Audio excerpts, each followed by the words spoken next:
কেউ কারো রিজিকে ভাগ বসায় না, কেউ না। আমরা অনেকে মনে করি যে আমি ওকে দিলাম, ওকে খাওয়াইলাম, আমি বোধহয় খাওয়াইলাম। না, সে আপনারটা খায় নাই, সে তার রিজিকই খেয়েছে। আমাদের ঘরে আমাদের বন্ধু বান্ধব আসে অনেক সময়, আমাদের ঘরে অনেক সময় অতিথি আসে, তাদেরকে আমরা আপ্যায়ন করি, তাদেরকে খাওয়াই। আসলে সে আমারটা খায় না, সে কারটা খায়? তার নিজেরটাই খায়। বিষ্ণু ইসলাম এটা খুব সুন্দর করে বলেছেন। ওনার কাজিন চাচাতো ভাই আব্দুল্লাহ ইবনে আব্বাসকে একদিন অনেক নাসিহা করছিলেন।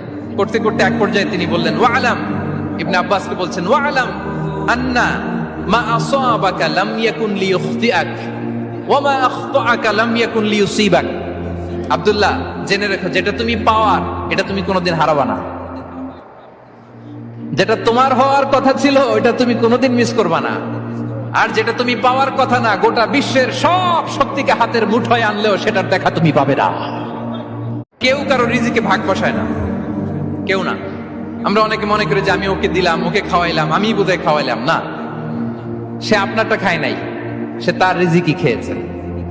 আমাদের ঘরে আমাদের বন্ধু বান্ধব আসে অনেক সময়, আমাদের ঘরে অনেক সময় অতিথি আসে, তাদেরকে আমরা আপ্যায়ন করি, তাদেরকে খাওয়াই। আসলে সে আমারটা খায় না, সে কারটা খায়? তার নিজেরটাই খায়। বিষ্ণু ইসলাম এটা খুব সুন্দর করে বলেছেন। ওনার কাজিন চাচাতো ভাই আব্দুল্লাহ ইবনে আব্বাসকে একদিন অনেক নাসিহা করছিলেন।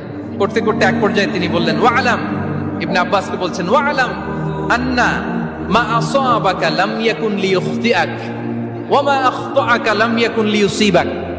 আব্দুল্লাহ, জেনে রেখো, যেটা তুমি পাওয়ার এটা তুমি কোনোদিন হারাবা না। যেটা তোমার হওয়ার কথা ছিল ওটা তুমি কোনোদিন মিস করবা না। আর যেটা তুমি পাওয়ার কথা না, গোটা বিশ্বের সব শক্তিকে হাতের মুঠোয় আনলেও সেটার দেখা তুমি পাবে না।